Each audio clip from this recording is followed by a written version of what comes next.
O Espírito de Deus é mencionado tanto no primeiro capítulo da Bíblia como no último.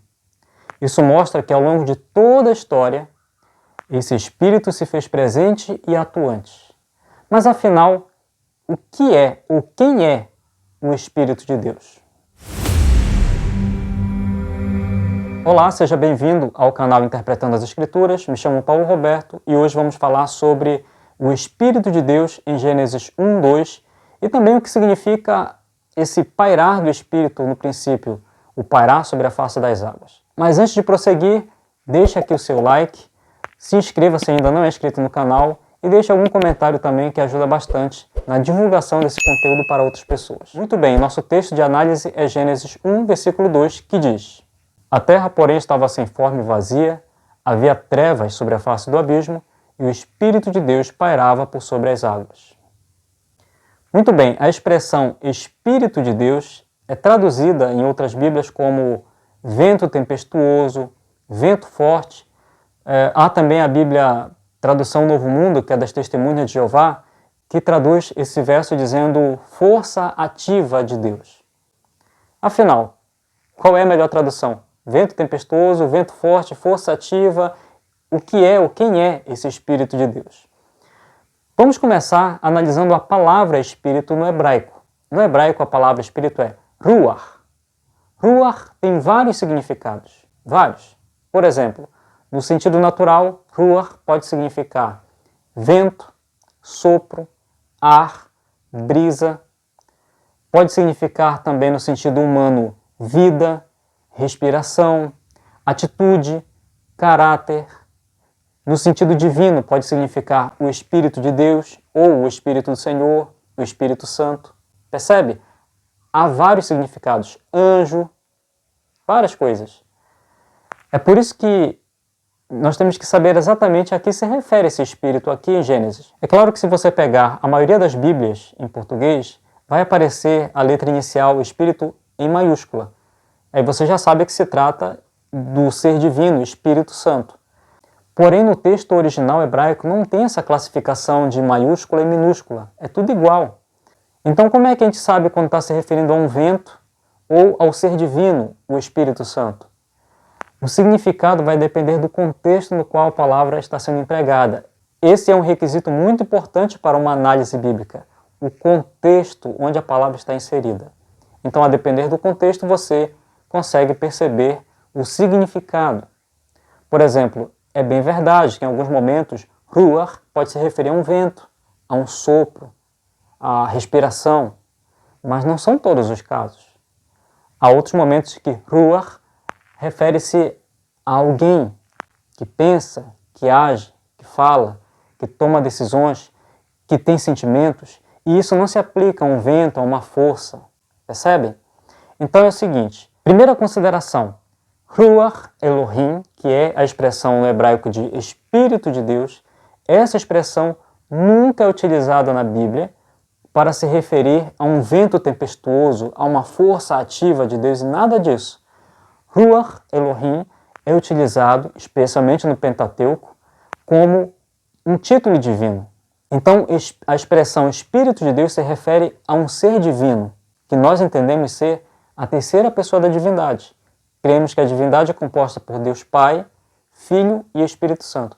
É claro que essa verdade será desdobrada, explicada no decorrer da história com os outros profetas, mas aqui nós temos um ser divino chamado Ruach Elohim, o Espírito de Deus. Uma outra consideração importante é a seguinte: Moisés, que é o autor do Pentateuco, se ele quisesse se referir realmente a um vento que agitava as águas no princípio, ali na criação, ele teria usado outras expressões equivalentes. Mas ele não fez, ele usou exatamente a expressão o Espírito de Deus, se referindo ao ser divino. Agora, a última consideração que nos mostra que realmente o Espírito de Deus que aparece no texto é o ser divino, componente da divindade, é o verbo que aparece aí no texto. Aí onde aparece pairava.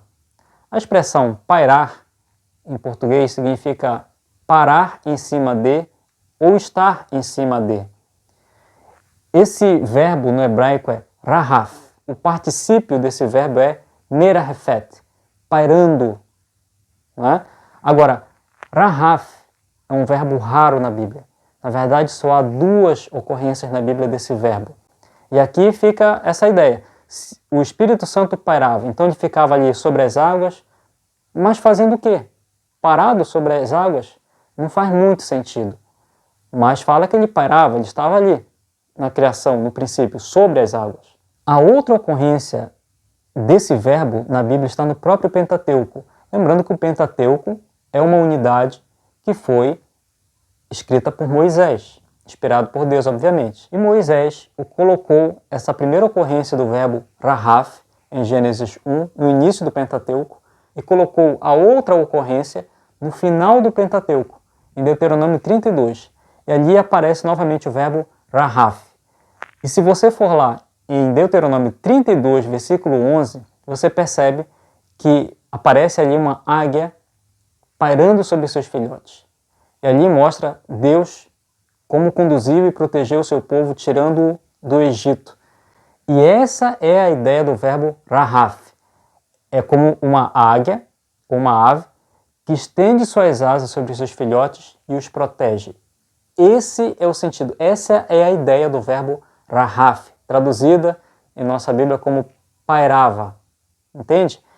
Não significa, como já vi algumas pessoas falarem, com uma ave chocando um ovo. Não, a ideia não é de chocar.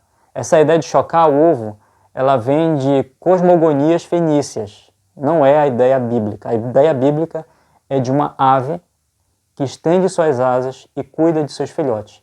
Uma imagem mais próxima de nós é de uma galinha.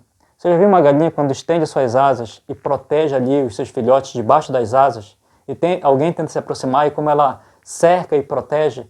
Essa é a ideia do verbo rahaf. Então, voltando ao texto de Gênesis 1:2. O Espírito de Deus, o Espírito Santo, terceira pessoa da divindade, estava ali no princípio da obra da vida aqui na terra. E ele estava pairando por sobre a face das águas. Esse pairando significa um pairar protetor. Indica um cuidado íntimo, proteção. Esse é o sentido. Mas parando para pensar, o Espírito Santo estava ali no princípio pairando, ou seja, protegendo a criação, mas protegendo contra o quê? Já parou para pensar nisso? Temos que levar em conta que no momento em que Deus ele vai criar a vida aqui na Terra, já estava em andamento a rebelião no universo começada por Lúcifer. Já estávamos no contexto da rebelião, no ato em que Deus vai criar a vida aqui na Terra. E nesse momento, o Espírito Santo paira sobre a criação e a envolve e a protege nesse ato de trazer vida aqui no planeta Terra. Essa é a ideia do verbo rahaf, do pairar do Espírito Santo. É um cuidado íntimo, envolve proteção. Mas o que tudo isso tem a ver conosco hoje? Assim como pequenos filhotes de águia não conseguem se proteger sozinhos, nem de se desenvolver ou subsistir sozinhos, se não for o cuidado protetor de seus pais, o pairar protetor de seus pais sobre eles, assim também nós, queridos. Nós não podemos viver neste mundo, vencer as batalhas, subsistir, se não for sob a proteção, o pairar protetor do Espírito Santo sobre as nossas vidas também. Que Deus abençoe grandemente a você que assistiu até aqui e que o Espírito Santo paire continuamente sobre cada um de nós.